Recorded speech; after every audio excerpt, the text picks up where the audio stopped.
আসসালামু আলাইকুম প্রিয় শিক্ষার্থীবৃন্দ, তোমরা সবাই কেমন আছো? আশা করি অবশ্যই তোমরা ভালো আছো। বাট এইচএসসি পরীক্ষা তোমাদের দরজায় ইতিমধ্যে করা নাড়ছে। কিছুদিন পরেই 30 তারিখে তোমাদের পরীক্ষা, পৌরনীতি ও সুশাসন দ্বিতীয় পত্র। তো তোমাদের যে সমস্যাটা ফেস করো, অনুধাবন প্রশ্ন অনেকেই বুঝতে পারো না, প্রশ্ন কোত্থেকে আসে কিভাবে আসে বুঝতে পারো না। তো সেই সমস্যার সমাধানের জন্য আমরা একটা অনুধাবনমূলক প্রশ্নের কি বলবো যে সাজেশন মূলক একটা ভিডিও নিয়ে এসেছি, এবং এখানে তোমাদের একটা পিডিএফ দেওয়া আছে, দেখতে পাচ্ছ। এখানে তোমার বঙ্গভঙ্গ বলতে কি বোঝায়, খুব গুরুত্বপূর্ণ একটা অনুধাবনমূলক প্রশ্ন। এই টাইপের প্রশ্নগুলো প্রায়ই আসে। আসলে বঙ্গভঙ্গটা আসলে কি, সেটা তোমাকে খুব ভালোভাবে বুঝতে হবে, দেন আনসার করতে হবে। তো একইভাবে দেখো দ্বিজাতি তত্ত্ব, তারপরে হচ্ছে প্রাদেশিক স্বায়ত্তশাসন বলতে কি বুঝো, খুব ইম্পর্টেন্ট টপিক এগুলো, খুব ইম্পর্টেন্ট পয়েন্ট। এগুলো থেকে খুব সুন্দর করে খ নম্বরের প্রশ্ন তোমাকে লিখতে হবে। এবং এই যে এই পিডিএফটা, তুমি সেই পিডিএফ কিন্তু আমাদের এই যে ভিডিও আপলোড হবে সেখানে কমেন্ট বক্সে তুমি পেয়ে যাবে। ঠিক আছে, ভিডিও পেজের কমেন্ট বক্সে তোমরা পেয়ে যাবে। এখান থেকে বঙ্গভঙ্গ আসলে কি, এই যে 1905 সালের 1 সেপ্টেম্বর বঙ্গভঙ্গ কার্যকর হয়েছিল।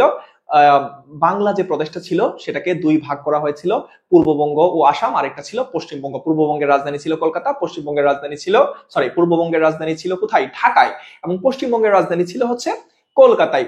এই যে কথাগুলো একটু সাজায় লিখে দিবা, তাইলে তুমি বঙ্গভঙ্গ বুঝতে পারবা। বঙ্গভঙ্গ মানে পুরা বঙ্গপ্রদেশটাকে দুইটা ভাগে ভাগ করাকে বোঝায়। দেন আসলে কেমনে ভাগ করছে ওই জিনিসটা একটু এক্সপ্লেইন করে দিলেই হবে। দ্বিজাতি তত্ত্ব কি, এখানে মোহাম্মদ আলী জিন্নাহ 1940 সালে একটা তত্ত্ব নিয়ে আলোচনা করেছিলেন, যেটা হচ্ছে দ্বিজাতি তত্ত্ব নামে পরিচিত।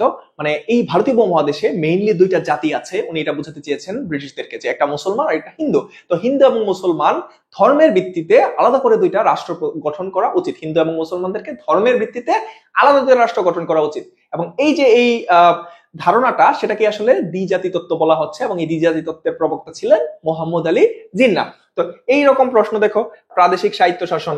প্রাদেশিক স্বায়ত্তশাসন মানে কি?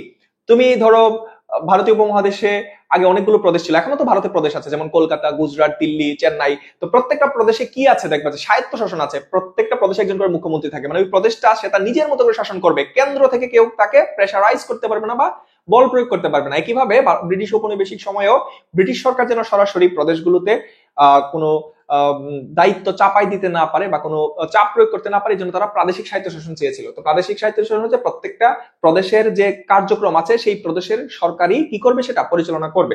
তো একইভাবে দেখো দ্বৈত শাসন কি, খুব ইম্পর্টেন্ট প্রশ্ন। লাহোর প্রস্তাব, বেঙ্গল প্যাক্ট বলতে আসলে কি বোঝায়? বেঙ্গল প্যাক্ট হচ্ছে একটা চুক্তি, যেটা দেশবন্ধু চিত্তরঞ্জন দাস হচ্ছে সেই চুক্তিটি করেছিলেন হিন্দু এবং মুসলমানদেরকে ঐক্যবদ্ধ করার জন্য। খেয়াল করো এখানে যতটা কোশ্চেন আছে, প্রত্যেকটা প্রশ্ন এইচএসসি তে আসার মতো। ঠিক আছে, প্রতি অধ্যায় ভিত্তিক এখানে প্রশ্ন দেওয়া আছে। জাস্ট পরীক্ষার আগে প্রশ্নগুলো থেকে যদি একটু তুমি চোখ বুলিয়ে যাও, তাহলে কিন্তু তোমার এই প্রশ্নগুলো আনসার করা একদম ইজি হয়ে যাবে। খেয়াল করবা অনেকগুলো প্রশ্ন কিন্তু আবার রিপিট হচ্ছে, কারণ দেশবন্ধু চিত্তরঞ্জন নিয়ে প্রথম অধ্যায়ে আলোচনা করা আছে, আবার থার্ড চ্যাপ্টারেও কিন্তু আলোচনা করা আছে। সো একইভাবে দেখবা যে প্রশ্ন কি হচ্ছে, কমন পড়ে যাচ্ছে, খুব বেশি পড়া লাগতেছে না। সো এই প্রশ্ন, এই পিডিএফটা ভালো করে দেখে যাবা। আমরা জ্ঞানমূলকেরও পিডিএফ আমরা আপলোড করেছি। তো একইভাবে অনুধাবনমূলক প্রশ্নগুলো একটু সুন্দর করে দেখে যাবা, ইনশাল্লাহ তোমরা একটা ভালো পরীক্ষা উপহার দিতে পারবা আমাদেরকে, এবং অবশ্যই তোমরা এ প্লাস নিশ্চিত করতে পারবা পরিণতি সুশাসন দ্বিতীয় পত্র। সেই আশা ব্যক্ত করেই আজকের মতো ভিডিও থেকে এখানেই তোমাদের কাছ থেকে বিদায় নিচ্ছি। সবাই ভালো থেকো।